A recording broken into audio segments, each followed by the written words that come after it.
Hi, good morning, good evening, good afternoon, good night. It depends on where you're listening from, where you're watching. Canute Exploration, your topic in the podcast. I am Dr. Canute White.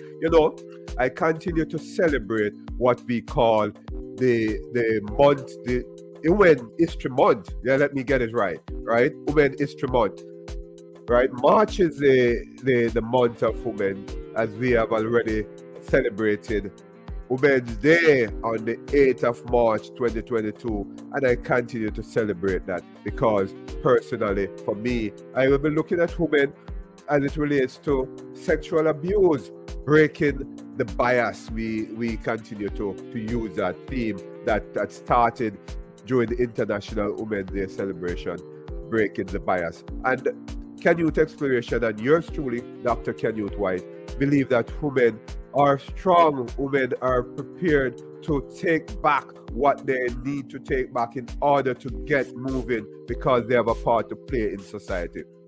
Many women have been challenged in various ways, not only through sexual abuse, but we had looked at menopause before, and we had looked at women in leadership in organizations, large organizations, women being underpaid, etc. And we are decided to work with women to ensure that women are able to find their journey into society and continue to make a difference because they are mothers, they are leaders, they are wives, they are everything that you can think of in society in order to drive society and keep society going. But guess what happened? Women in the church, very, very important concept that we are going to look at as it relates to clergy abuse, clergy sexual abuse. It's sort of a taboo, I would want to think, an elephant in the room because not much has been said about it. But guess what happened?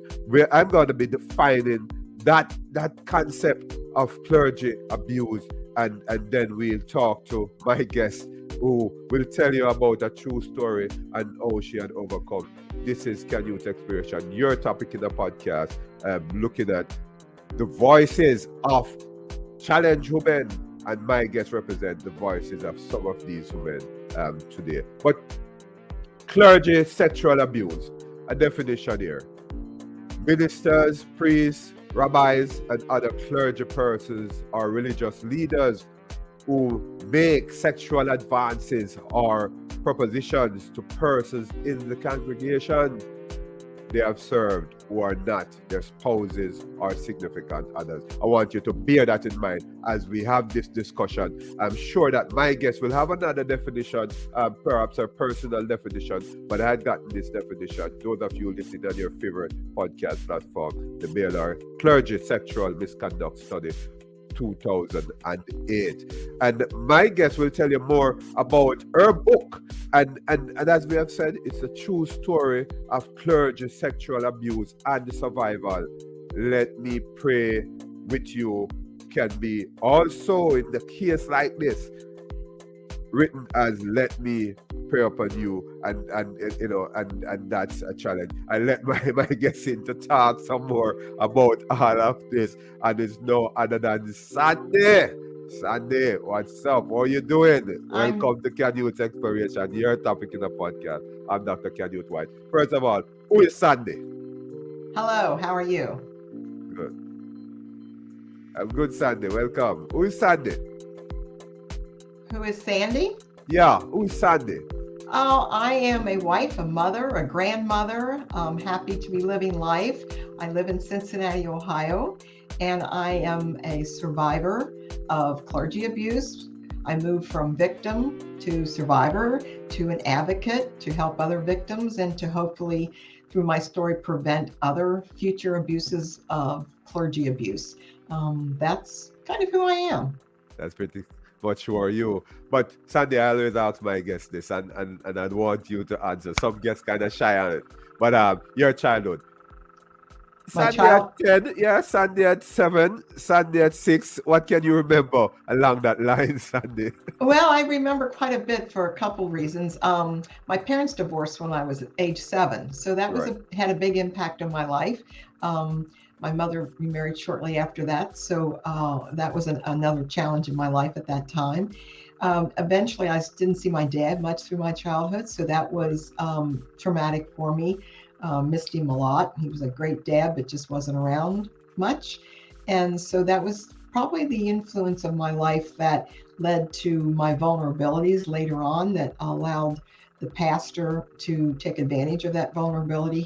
He sort of stepped in the role to pretend as if he was helping me as a father figure, which led me to trust him even more so. I think we give our pastors and our rabbis and priests an automatic trust just because of who they are. But when you're in a vulnerable place, you place that trust even greater in what they say and do. Right, right. Sandy, what's your full name? What's your last name? How do you Uh, pronounce that? my last name is Kirkham. It's Kirkham. It's Kirkham. Berto. Okay. Right. Sandy, we're going to be talking a lot about this, but what I want to find out, what my audience want to find out, my listeners want to find out, what's your personal experience with clergy abuse? Well, my personal story is that I was very active in the church growing up. I loved going to church. It was a place I just found peace and joy. I volunteered in every aspect of the church. I sang in the choir. I taught Sunday school. I led church retreats. It would be no stretch of the imagination to say that if doors of the church were open, I was there. Shortly after I turned 16, our church hired a new youth pastor. He was very dynamic, very charismatic. He was kind of young and hip at that time. He was 30 with married and 2 children, but he really acted more like us. And so very quickly he endeared himself to the congregation and to the youth group. We all wanted to do whatever he asked us to do and follow him. In many ways, he was treated like a cult leader because he was just so charismatic, and he was able to help the church grow. And early on, he tapped into me as one of the leaders, and I was willing to follow him. He was always complimenting me. He was showing me special attention, all these things, which of course I liked. But one night after a youth group meeting in my home, he waited for everyone to leave. He told me how wonderful I was and how much he appreciated everything I was doing in the church. And then he bent down and he kissed me. And I remember how stunned I was, and I didn't know how to respond. I thought, well, this is my pastor. He wouldn't be doing anything he shouldn't be doing. And slowly over time, I babysat for his family when his wife worked evenings. So this gave him the perfect opportunity to be alone with me. And gradually he would escalate the kissing to inappropriate touching to finally one night he put me on the floor and had sex with me. And that abuse continued for 5 years. He became very domineering and controlling. He became physically violent to a point that, I really felt afraid, and I didn't know how to get out of it. I felt as if I was in this black hole with no way out. And in my mind, because I didn't say no, I was 16 at the time. I certainly knew right from wrong, but I didn't say no. So in my mind, I was a participant in this. And so I felt equally as guilty as he did. He didn't feel guilty. I shouldn't say he felt guilty. And so I just let the relationship continue. He used Bible verses and scriptures to twist my thinking. He told me that we were married in God's eyes and this was God's will. And of course, I'm whether I should question the pastor or not. And at some point when you are so beaten down and you're so controlled, you give up. And that's what I did. I just eventually said, this is going to be my life. I'll never get married. I'll never have children. I will be stuck with this man the rest of my life. Right. And I would think that you have gotten married after and second and all of that. I'm trying to find out from you, right? You said something that would indicate that you have blamed yourself then, right? Is that common for abuse victim to be self-blamed? Absolutely. It's very common because we don't understand that we're being targeted and that we're being taken advantage of from our vulnerabilities. There's something in us that makes these men, sometimes women, know that they can take advantage of us. And so when you're in a vulnerable place in your life, whether you've gone as an adult woman gone through a divorce or you've gone a death in the family, you're in a place where you're not capable of thinking clearly, and your dependency upon someone who's trying to help you overrides any thought that they're doing anything wrong. And so I tell victims, to think that you could have done something differently, or you should have said or done something differently. You did what you could at the time with the coping skills that you had Right. at that time. You Yeah. weren't in a place where you were able to say no or able to resist in a way that you would in a normal situation. And so we as victims, we want to think that, okay, I should have said something, I should have done something. But trauma has a way of reorganizing our thoughts. It has a way of making us see reality in a different way. And so when we're being traumatized, we don't know how to respond. And I describe in my book the night he had sex with me, I Yeah. absolutely froze. There's the idea that there's flight and there's fight, Yeah. but there's also freeze. And that's what many victims do. They're so overwhelmed by the initial reaction that this is happening to them that they don't know how to respond. And so, yes, we do blame ourselves. And I, for 27 years, Yeah. I kept this secret for 27 Okay. years. And for that 27 years, I felt guilty and ashamed for what I thought I had done. Yeah. Yeah. Yeah. That's interesting. So let me ask you this question: Why is it then that they're usually in the church? I understand the church system. There are these church mothers, who I would like to call them. You understand? Those Ask me that again. those church mothers, those Church. elderly church women who younger females could go to and say, "Hey, this is a challenge." Were there those sort of female in your congregation? And talk to me about that. Yeah, well, I had several women and sometimes even just men who were youth group leaders who, looking back, I could have gone to and talked to with them about this. Yeah.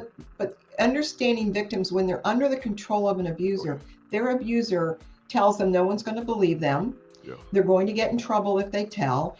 And in some ways, I knew that if I were to ever share this information, it would be a huge blow up in the church, and I would be responsible for taking this man that everyone adored into a place that, no one would believe that he was doing such a thing. So, we don't have the power in our voices to say to someone, this is happening to me, or this is what someone's doing to me. Even though there are people around us that we could, our abusers make sure that we understand that no one's going to believe us. And truly, when you think about it, here is this great man that everyone looks up to. Why wouldn't they believe him instead of me? Yeah. Interesting. This is Canute Exploration. I'm Dr. Canute White, sitting in with Sandy. She represents the voices of many women in the church who have been abused. And, I continue to look at challenge women. And, I believe that they shall overcome. They are overcoming. And my interviews over a few weeks ago really celebrate women and try to instill this sort of a concept of overcoming. Sandy is here with me on the fourth episode, really, of this series. Sandy, let me ask you though. People think that 27 years is too long, Sandy. Why abuse victims, especially? Well, we're now talking about clergy abuse, but why did you and why in general abuse victim wait so long? What's going on there? Well, for me, and I think for a lot of victims, the first thing, once it's over, you're so grateful to be out of the relationship, and you think it's over. You don't want to talk about it anymore. You just want to get past it and you want to forget it. Secondly, we're embarrassed. It's something that we don't want to share with other people, to say, I feel stupid for getting myself in that position and allowing myself to let that happen. So we're embarrassed that we have to say that this happened to us. And again, I kept it a secret because this man for 5 years, it pounded into my brain, no one was going to believe me. And so I feared ever telling anyone because I was afraid that no one would believe me. And if they did believe me, I would be judged. I was judged when his actions were discovered. I was judged in the church. He was given a going away party. He was moved to the next church. I was called in by the elders and told that because of my behavior, I was to leave the church. And I was devastated. This was a church that I loved. Yeah. He was forgiven and allowed to move to the next church. And I was told I was being kicked out of the church. And so I learned very early on that, yes, by my sharing my story or someone finding out about what I had done, I was going to be judged. I was judged by the church to say that I wasn't fit to worship in the church any longer. So I was embarrassed by that. Why would I want anyone to know I was bad enough of a person to be kicked out of a church? So I think victims, we don't want to relive it. We want to move on. We think we can move on, but we really don't. Yeah. We're embarrassed and we're sure that no one's going to believe us. So we don't want to go down that path of having to reveal that we were sexually abused. Yeah. Could embarrassment equate it to shame? Because I'm in psychology, and when someone is ashamed, they try to hide themselves, right? His or herself. And when someone feels guilty, try to seek forgiveness. I'd want to think that there's some self-guilt, some guilt in the clergyman's mind that, hey, I need forgiveness. He might have gone to the Lord for forgiveness, might have, and perhaps want that forgiveness. But he was forgiven, basically. But is it that you were still ashamed?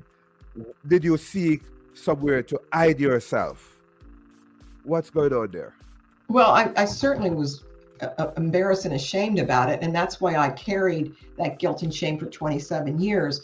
But let me say to victims out there, you should never feel any guilt and shame for what was done to you. This was something that was done to you. You were targeted.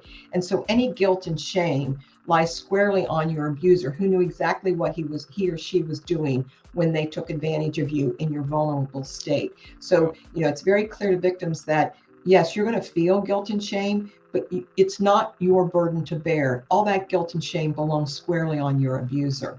Yeah, Sandy, I want you to say that again. So any guilt and shame you feel belongs squarely on your abuser. You have no reason to feel any guilt and shame. You have every right to know that this man took advantage of you in a vulnerable place in your life. And it was his burden to bear, not yours, of the guilt and shame. Right. That's important for my listeners to hear. That's important for them to watch and see you saying that, because it's very, very. Because you can't really heal. You can't heal from this as long as you carry the brunt of the burden of guilt. You can't move forward from, and the pain. The guilt only adds to your pain, which again, it's not your guilt to bear. Yeah. Almost every day we hear about abuse, sexual abuse, and other. Is it more common now, or more abusers basically start to speak out? Say, hey, we're gonna, just stop this thing. What's going on there? Well, I think abuse has always been a part of our culture. I think anytime you have someone who's in a position of power, they can use that power to do great harm. When my abuse occurred back in 1972, we didn't have the internet. We didn't have Oprah and talk shows. So I really felt like I was the only one that this was happening to. So I think we are more aware, but I certainly think the abuse is probably as much as it's ever been. We're just more aware of it. Maybe the internet with porn has created more. That's probably a factor. But the fact that victims are no longer staying silent, I think is a powerful tool that is allowing people to become more aware. And it happens, the Catholic issue came up years ago, but it happens in every faith and every denomination. Right. Abuse will happen wherever there are people in positions of power over people who are under them with less power. Right. And it can, we've seen that with the gymnast, with Larry Nassar. So anytime there are people that have, whether it be their age or they're vulnerable or some situation in their life, someone in a position of power has the ability to take advantage of them. Right. So that is sort of a definition. I think that maybe your personal definition of sexual abuse, basically. Yeah, When you someone at take home. advantage of someone sexually, whether it's texting through, sexual words, Right. whether it's an emotional sexual game that you play, it doesn't always have to be physical. Right. So when someone is being sexually violated by someone who's older or in a position Yeah. of power, that's an abuse. That is an abuse of that person's position. Their right to take advantage of someone, there is no right to that. So they, Right. and when these men and women take on a position of helping another person, whether it's a teacher, a doctor, or Yeah. a clergy person, they take an oath to act in the best interest of that person under their care. Right. And when that person does just the opposite, they have committed an abuse of their position, and they should be removed from that place of position. Definitely, I agree with you. As we continue to celebrate women, and these women who have been challenged, many of them, and we want to highlight them. I want to highlight them. And Canute Exploration, your topic in the podcast. This is Dr. Canute White sitting here with Sandy, and many women are saying no more cover up, and we, Sandy is one of those persons saying that she's represent the voices of many abused women. But we talk about clergy abuse. Sandy, sexual abuse and sexual harassment. There's a thin line, I guess. Listening to you, I realize there's a thin line. What's that disparity? What's the disparity between sexual abuse, sexual harassment? Well, I don't think there's much of a distinction. When you are harassing someone, that Yeah. is abusing your place in their life, whether or not it comes to be physical or not. But I guess abuse is actually a little more defined. Right. But when you're being sexually harassed, that's on the borderline of abuse. I mean, and sometimes that's the first step is an harassment, and then it moves into an abusive relationship. So I wouldn't put much distinction between the two of them. Yeah. Okay. Great. You have written a book, right? And I showed the cover somehow. It's talk about true story, right? It's a true Yes. story that you have, Yes. and you decide to talk about it. We speak of no more cover up because it's important not to cover up this thing. But I like the topic there. Very nice. Let me pray with you. You take out the prayer with and put prayer upon. Uh-huh. Sorry, and Yeah. say this word. I love my cover. I have to say that I had my cover before I ever wrote the book. I think the title really speaks well to what the topic Oh, yeah. is. What's that? Those persons listening on their favorite podcast platform might not be seeing it, but there's a what animal is that? It's a wolf and a sheep. It's the Oh. wolf in sheep's clothing. Okay, The wolf okay, in I got sheep's you. clothing. Yes, and that's Yeah. what these men are. They're wolves in sheep's Yeah. clothing. They pretend to be a shepherd when they're truly a wolf. Yeah, definitely. So that's what's going on there. But I don't want to know more about your book though, because you have talked about a number of things in your book. But why did you decide to write the book with such personal experience? Why you get up after a while and say, "Hey, I'm going to write this book. I'm going to tell the world about my experience." Why is that so? Well, initially I had no intentions of writing a book. I don't consider myself an author or a writer. But what happened was I was speaking at different conferences and speaking to different groups and different churches. And so many times people would come up to me after my speaking and say, Yeah. "You should write a book." And it Yeah. probably took me 5 years before I finally decided that, you know what, my story is powerful. My story can help other people. And I wanted to also educate. I thought, by telling my story, I can help people understand the dynamics of clergy abuse Yeah. and how it really does happen.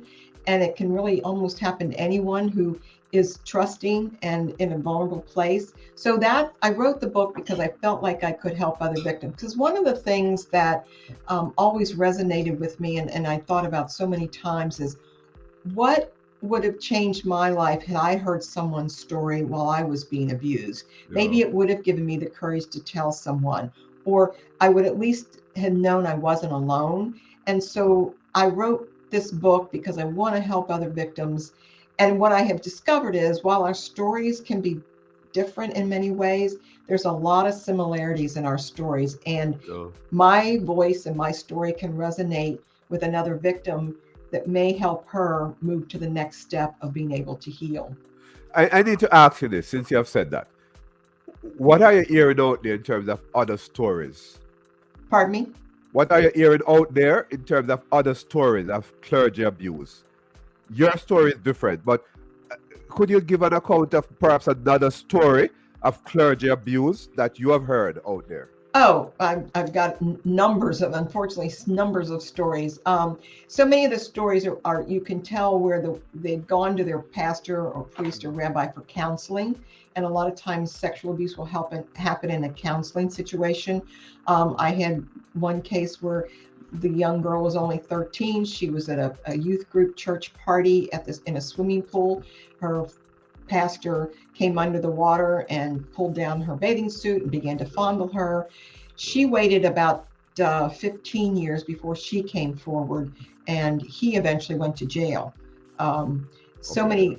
many states have statute of limitations that limit the number of years in which you can prosecute. Oh, But in her case, yeah. there was no statute of limitations, and so he ended up going to jail.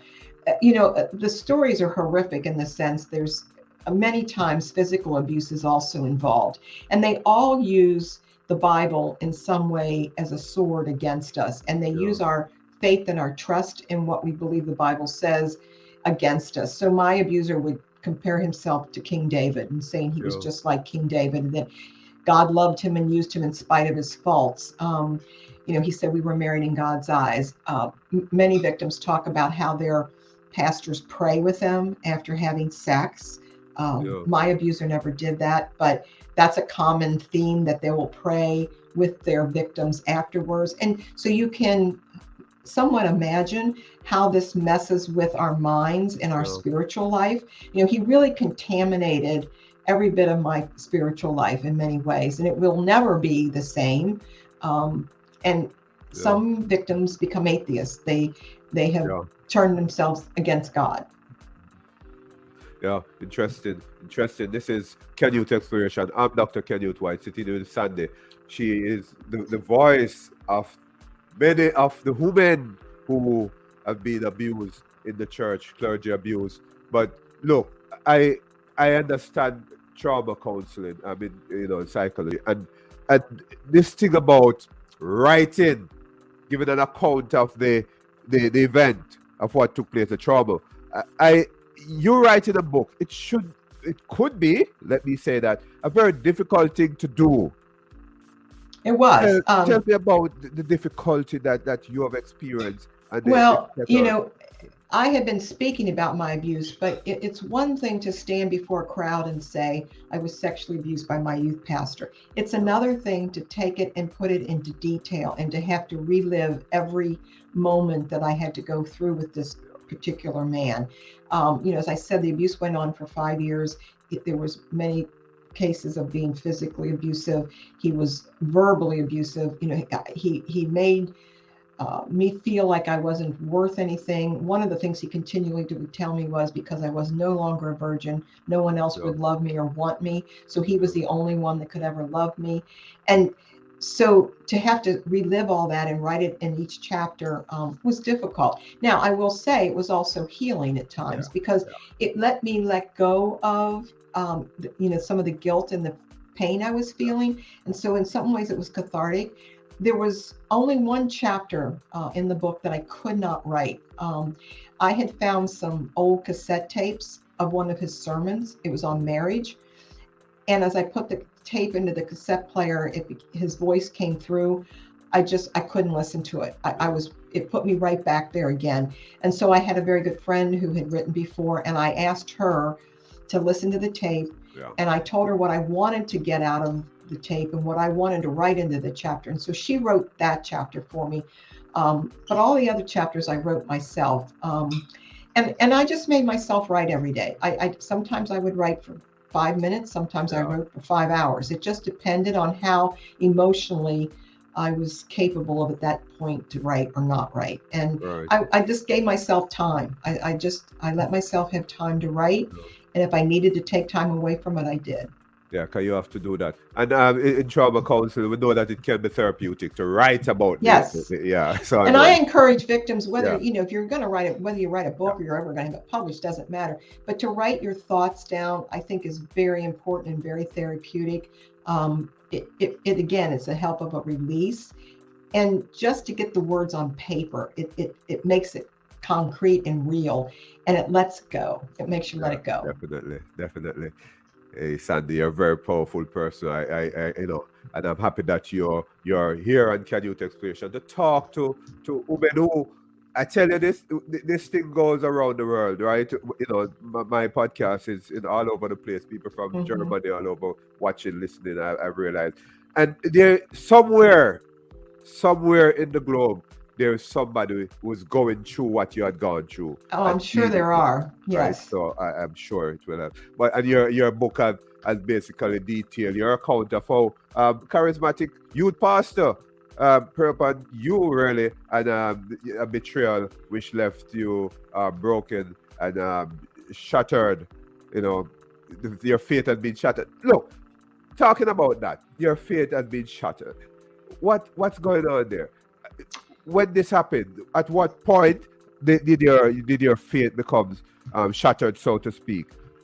Well, I think it, as the abuse went on, church became more difficult for me just even then. I lost the love of the church. I didn't have the joy I had because here I was sitting in the pew on Sunday morning listening to a man who'd had sex with me on Yeah, Saturday night.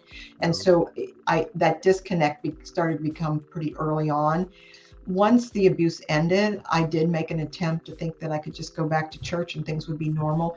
But there were so many triggers that happened when I was sitting in church, the songs, the communion, all of it was just a reminder of him. I yeah, did force myself to continue to go to church because I wanted my children to have that experience. But as I write in the book, I totally blocked out anything while I sat in the church. And I never volunteered or did anything in the church. And that was sad for me because I was so involved before and yeah, I missed that involvement. I missed volunteering. And I remember thinking, I'm going to get to heaven someday and I'm never going to hear the words, well done, thy good and faithful servant, because yeah, I wasn't serving. And yeah, I mourned that. I mourned that loss that I had. And so for me now, this is my ministry and this is the purpose that I have. And so I have a different place spiritually than I did. I think it's deeper than it was. And I have a better relationship with God now. It took me a while to get there. And I tell victims, you're going to, if you have this feeling that you're not sure where God fits in your life, that's normal. Think about it. You were sexually abused in the house of God. You were sexually abused by a man who was pretending to be a shepherd. Of yeah. course, you're going to have some malevolent, what's the word I'm looking for? Confusion about your Right. faith. And Yeah. so that's normal, and give yourself time. And some victims never come back to that. And that's the sad thing. These men are stealing souls. They Yeah. steal souls. And think about it.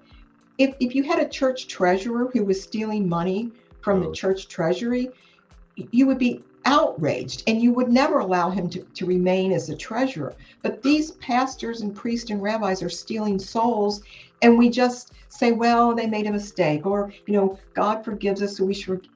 They need to be removed. Yeah. They've lost that privilege of ministry for what they've done. And our suffering is lifelong. The impact of being sexually abused, whether it's by clergy or not, is lifelong. You can heal from it, and I don't let it define my life, but Right. it's always going to be a part of my life. That's just the nature of what was done to me. I can't erase it completely.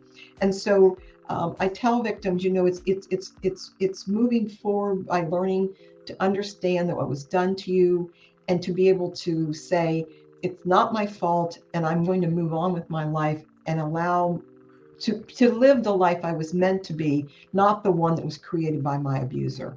Right, interesting. You know, I had a client who had carried abuse, sexual abuse for 11 years. It happened during childhood, and she carried it, right through, and, you know, you talked about in your book the support system that you had, right? Hmm. And your husband, Yes. right? I need to hear some of that. Your husband was indeed a source of support while you Yes. write, and, but remember, there are some marriages that are being affected by Right. the whole abuse thing. So talk to Right. me about that.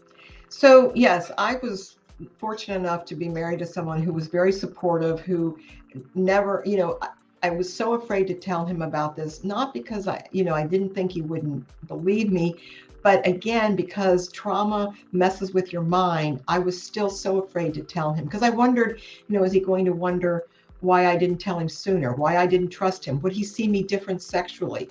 All those things were fears of mine, unfounded as they were, but they were still fears for me. So he was very supportive, and I recognize that not all women have that, Right. and so I encourage them to find someone that they know will be supportive in their journey of healing and believe them and trust them when they tell them that they were sexually abused. You need to find that person.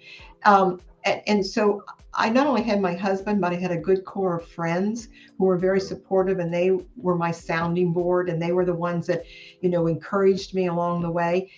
It's really important if you can find a support group. And if you don't have someone close to you, there are many websites that you can go. The Hope of Survivors is one of them. I volunteer for that ministry, and they have a one-on-one service that you can talk to someone. So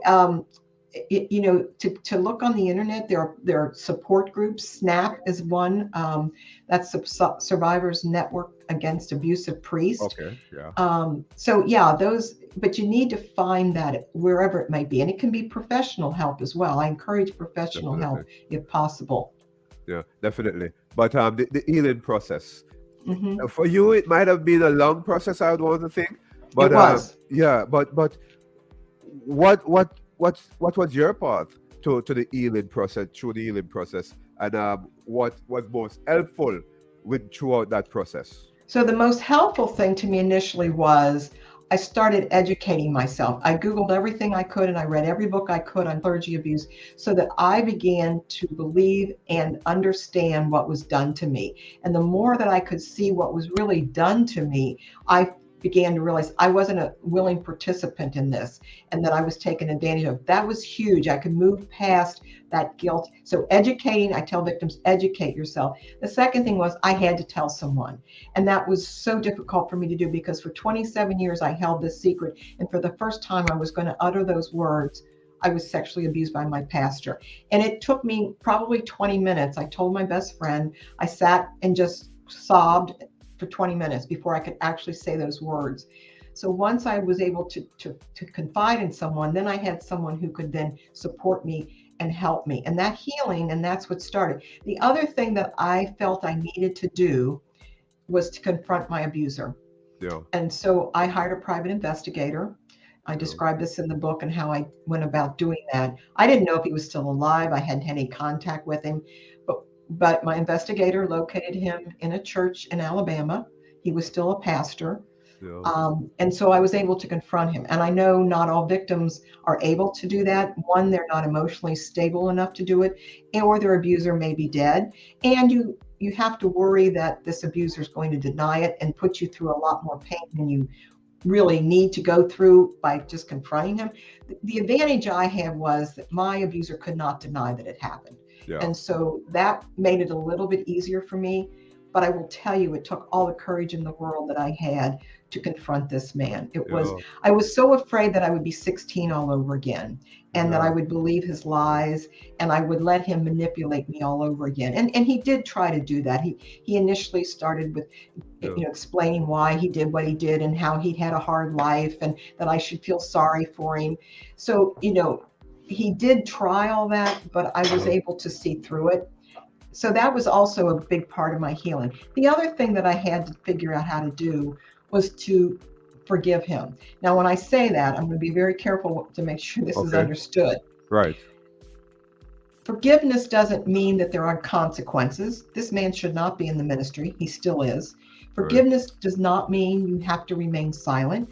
I have people tell me, well, you said you forgave him, so why do you keep talking about this?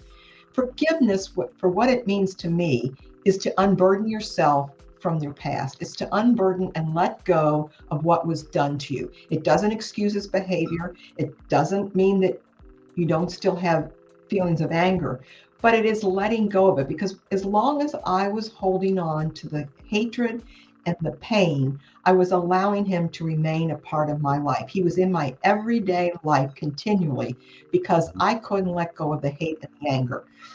And once Yeah. I unburdened myself and said, I'm not going to deal with this man any longer. He's in my past, and I'm going to let him be whoever he is, wherever he is, and live my life.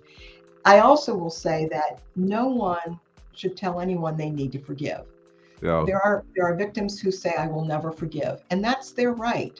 And that's how they will deal with their pain and their own healing. But for me, I remember waking up one day just angry at this man and just so frustrated by the fact that he remained in the ministry and that he had taken so much from me. And I Yeah. thought all day long I was in this anger mode. And I stopped and I began to think, here I am wasting a day thinking about this man. And I am guaranteed for sure there is no way he's given me one iota of a thought. Yeah. He's not thinking about me. He has no concern about me. And yet I was allowing him to continually be a part of my life. And so it was that day that I said, it's Yeah. over. I'm done with him. Yeah. Yeah. Yeah. Restorative justice. So you actually confronted this perpetrator. I And did. would you suggest that though for others? Well, again, I think you need to first of all be aware of the fact that these are men who are great at manipulation. They're great imposters. So if you expect that they're going to understand what they've done to you and be sorry about what they've done to you, they won't be. They're going to say they're sorry.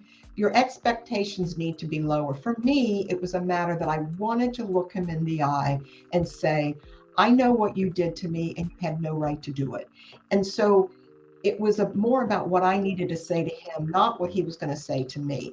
Um, I think victims need to be aware that these are conniving, manipulative men. And so in a confrontation, they're going to continue to try and lie and manipulate. Secondly, I would say you need to evaluate your emotional stability and whether or not you're able to face them physically. I didn't have a fear of being in the same room with him physically, but I can understand where some victims that would be almost impossible to do.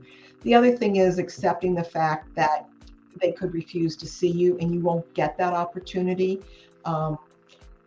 But it's not, it wasn't necessary for my healing, but I wanted it to be a part of my healing. But if I didn't get that opportunity, I was going to have to accept the fact that he wasn't going to see me. And I was not going to be able to have that moment of clarity with him. And fortunately I had it. And, again, he didn't get what he had done Yeah. to me. He truly didn't. I was saddened by that. He didn't remember being physically violent to me, said he didn't remember that, said he didn't remember a lot of other things that I confronted him with. And I found that to be very sad. Is there anything else you'd want to say to those ladies looking on? Right? Not necessarily clergy abuse, Right. but other abuse, sexual abuse. Right? What would you like to say to them? They're in pain now. They're looking at you. They're watching this. What would you say to them? First of all, I would say to you, I know how difficult it is to be in this relationship and wonder if you can get out. There is a way out, and you need to understand that your abuser is controlling you and he's over you, and you need to break those ties, and it can be done. I understand it's not easy, but you look for that way out and you take it. You've got to take that leap of faith, because you don't deserve to be treated this way. You don't deserve to live in a life of fear and an abusive relationship. And hope and healing is possible. The thing about it is we fear so much of what's on the other side. And so we stay where we at least it's comfortable. We know what we have here. And so we fear what's on the other side, but the other side is going to give you hope, and it's going to give you peace. And I just pray that you'll find that strength to do that. It's possible. And I pray for each one of you, because my heart is with each one of you. You know, Sandy, I know women, right? I tell you, in Jamaica, there have been cases like this in Jamaica. Everywhere. It's around the world. It's everywhere. But yeah, everywhere. But, you know, I've known women in Jamaica who have gone through this. Perhaps fathers, mother's boyfriend who have sexually abused them from they were young. And they still carry this. Mhm. A lot of times they cry as adults because they remembered what happened. They have this hatred for Booby because Booby didn't believe them. Right. What's your take on that? What would you say to those persons? The victims who aren't believed? No, the victim become an adult now, but they still carry this sort of a trauma effect. And they hate mother now, and they cry very often, even though they're now in a steady relationship, married, dated, they still carry that with them. Yeah, I mean, for me, I mean, you're always going to carry it. That it's never going to go away. What I need to do, what victims needed to do, is you need to be able to find out how I can let go of it and manage that pain that I'm having. And so again, it's a matter of finding your way of healing. And for me, again, you educate. You need to talk to someone. And again, I would probably say talk to someone who's not within the church if it's clergy abuse. But believe that what was done to you is not your fault, and so you need to free yourself of that. And it's not easy. And I would suggest counseling, because you got to be able to talk it out. You've got to be able to process it, and by doing that, it's by talking about it to someone who can listen and understand without judgment. Victims need to tell their stories over and over and over for that healing to occur. And I am so sorry for that pain that they continually feel. You know, sexual abuse damages such an integral part of our soul, and it's not easily healed. And I think sometimes victims want that rush to say, I want to get over this. It takes a lot of time, and healing is one of those things where you're going to take 4 steps forward and you feel really good on a certain day, and then you're going to take 2 steps back. Give yourself time, and be kind to yourself. Be kind to yourself. Yeah, very important. I know the mothers won't listen to them, and I'm encouraging mothers, and I know that Sandy will encourage them as well. Listen to your daughters, right? Yes. Listen to your daughters who have gone to church and say, Booby, this happened at church. Yes, you need to believe them, because no one's going to share something like this just to share it. That's a pain and a hurt that when someone's willing to open up and share, they need to be believed. And think about it, it really is a gift of a victim to give to someone, to say, I'm trusting you with this innermost secret. And it's the only way we're really going to oust these men and women who are sexually abusing within our church, or if it's a family member. The abuse will continue. It's never just a one-time thing with these men and women. They are abusive. It's a pattern for these people. And when victims come forward, we should encourage that, and we should be grateful that they've been able to give a voice to their pain. That's important. But as we say that, how should parents identify sexual abuse? What should parents look for to identify these sexual abuse? Well, one thing I would say is pay attention. So if something doesn't seem right, if you see a red flag, just don't brush it off. And certainly, I think with pastors and clergy, don't just assume because it's the pastor, oh, well, then it's okay. And so if it's behavior that you would find abnormal in any other person besides the clergy, then that's a red flag that you need to think about. So pay attention, trust your gut. The other thing that abusers are very good about doing is isolating their victims. So watch for someone who is constantly paying attention to someone and removing them from the group or removing them from the family, taking them off to the side, or paying more attention to them. So that's another red flag. They like to isolate their victims. And then I would say, ask questions, so like, something to the effect of, so I saw you with so and so. How was your day with that person? Watch for them to give you some indication that it was a little uncomfortable. Yeah. And the other thing, if someone, a child or an adult even, comes and says, the pastor said something to me and I didn't really like it. Yeah. Don't just brush it off and say, oh, you're too sensitive, or he didn't mean anything by it. We need to listen to someone when they are giving us information that may provide a pathway to someone being abused. Before we have you talk to the abusers, I note that a lot of times it's a matter of the expectations. Pastors are not expected to do this, so you don't tell me that the pastor does this to you. That sort of a thing. You understand? So it's a matter of the expectations. Or you see that? Oh yes, I mean that it's they get a certain pass because of who they are. And the other thing that the clergy do is they not only endear themselves to a victim to take advantage of them, but they endear themselves to the entire congregation, and they make the congregation believe that they are this wonderful person, so that when an accusation is made, people rally around the pastor because he's so wonderful and he's been so good to them and he's done wonderful things for them. And so these abusers kind of rally their troops early on, and just in case there is an accusation, they know that the support is going to come from the congregation for them.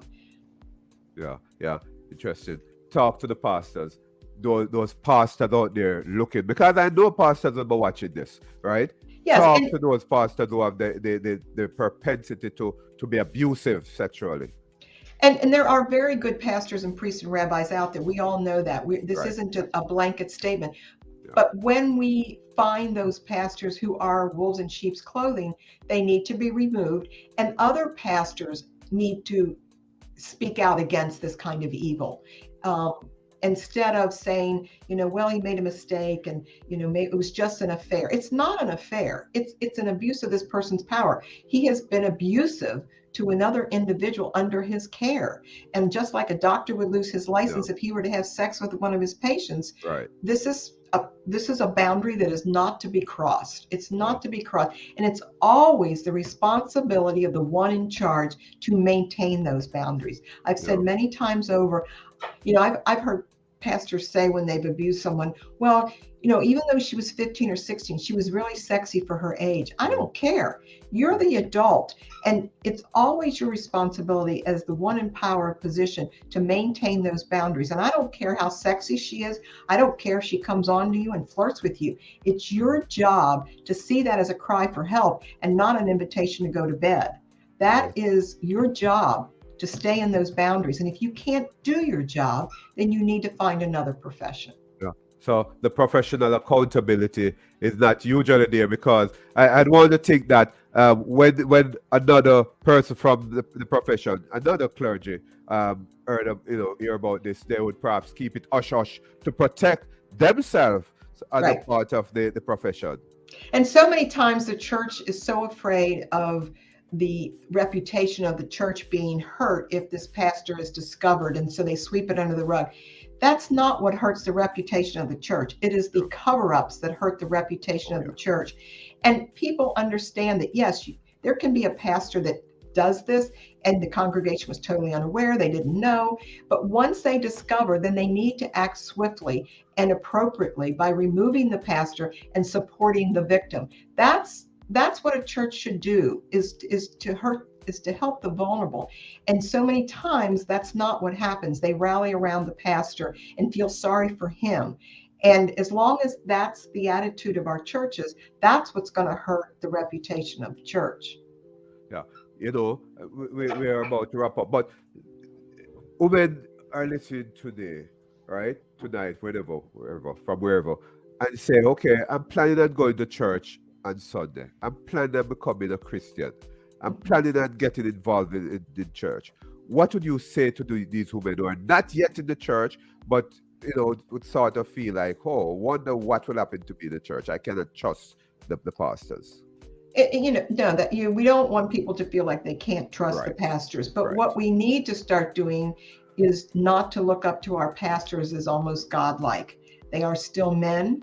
And I would say anytime a woman in a church would feel uncomfortable, whether it's with the choir director or Sunday school teacher, whatever, they need to address that and say, I don't like the idea that you sit so close to me, or whatever the case is.